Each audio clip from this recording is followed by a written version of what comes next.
चुनावी मौसम में सरकारी कर्मचारियों की एक बार फिर से लॉटरी खुलने वाली है। पिछले ही महीने सरकार ने केंद्रीय कर्मचारियों का महंगाई भत्ता यानी डीए 50% बढ़ा दिया था। अब सरकार जल्द ही उन्हें एक और तोहफा देने वाली है। अब 6 अतिरिक्त अलाउंसेस में संशोधन कर उनमें इजाफा किया जाएगा। कार्मिक और प्रशिक्षण विभाग ने 2 अप्रैल को इस सिलसिले में ओएम जारी किया है। इसमें सरकारी कर्मचारियों को दिए जाने वाले दूसरे भत्तों यानी अलाउंसेस पर संशोधन के निर्देश जारी किए गए हैं। निर्देश के तहत 2016 के मूल्यांकन और सिफारिशों के बाद 7वें वेतन आयोग ने रेलवे, नागरिक रक्षा कर्मचारियों और रक्षा कर्मियों सहित केंद्र सरकार के कर्मचारियों को दिए जाने वाले सभी भत्तों की जांच की। ओएम के अनुसार बच्चों की शिक्षा भत्ता, जोखिम भत्ता, नाइट ड्यूटी भत्ता, ओवरटाइम भत्ता, संसद सहायकों को देय विशेष भत्ता और बच्चों के लिए विशेष भत्ते पर और विकलांग महिलाओं की देखभाल से जुड़े भत्तों को शामिल किया गया है। इन सभी का लाभ केंद्रीय कर्मचारियों को मिलेगा। इससे उनकी सैलरी में बढ़ोतरी होगी। अब मैं आपको बताती हूँ कि केंद्रीय कर्मचारियों को कौन कौन से भत्ते मिलते हैं। इसमें सबसे आम है महंगाई भत्ता यानी डीए।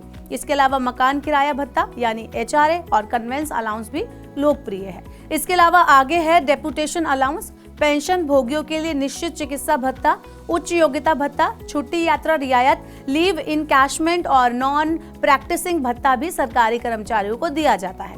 7वें वेतन आयोग की सिफारिश को लागू करने के लिए सरकार केंद्रीय कर्मचारियों को उनके बच्चों की पढ़ाई के लिए भत्ता देगी। नियमों के तहत चाइल्ड एजुकेशन अलाउंस और हॉस्टल सब्सिडी का दावा केवल 2 सबसे बड़े जीवित बच्चों के लिए किया जा सकता है। हॉस्टल सब्सिडी की राशि 6,750 रुपए प्रति महीने मिलेगी। वहीं दिव्यांग बच्चों के लिए चाइल्ड एजुकेशन अलाउंस सामान्य दर से 2 गुना मिलेगा। सरकार के अनुसार जोखिम भत्ते की दरों को संशोधित किया गया है। वर्तमान में खतरनाक कार्यों में लगे केंद्र सरकार के कर्मचारियों को यह सुविधा दी जाती है।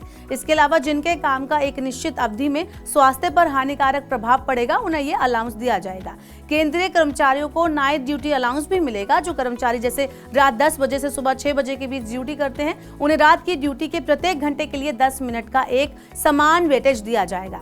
नाइट ड्यूटी अलाउंस की पात्रता के लिए मूल वेतन की सीमा 43,600 रुपए प्रति महीने तय की गई है। इसके अलावा ओवरटाइम अलाउंस, पार्लियामेंट असिस्टेंट्स को दिया जाने वाला अलाउंस स्पेशल जो होता है और डिसेबल महिला को उनके बच्चे की देखभाल के लिए दिया जाने वाला अलाउंस भी इसमें शामिल है। अगर आपने मनी9 की ऐप को अब तक डाउनलोड नहीं किया है तो तुरंत डाउनलोड कर लीजिए। आपको पता ही होगा कि मार्च में ही केंद्र सरकार ने हाल ही में कर्मचारियों के लिए डीए और पेंशन भोगियों के लिए महंगाई राहत, जिसे डीआर कहते हैं, उसमें बढ़ोतरी की है। इसे 4% से बढ़ाकर 50% कर दिया गया है। संशोधित डीए 1 जनवरी 2024 से प्रभावी है। अगर आप इस बारे में जानना चाहते हैं, इस पूरे बदलावों की जानकारी आपको चाहिए, तो आप तुरंत मनी9 की सुपर ऐप को डाउनलोड करें। यहाँ आपको आपकी जेब और बचत से जुड़े सवालों के जवाब मिलेंगे। तो फिर देर किस बात की, तुरंत डाउनलोड कीजिए मनी9 का सुपर ऐप।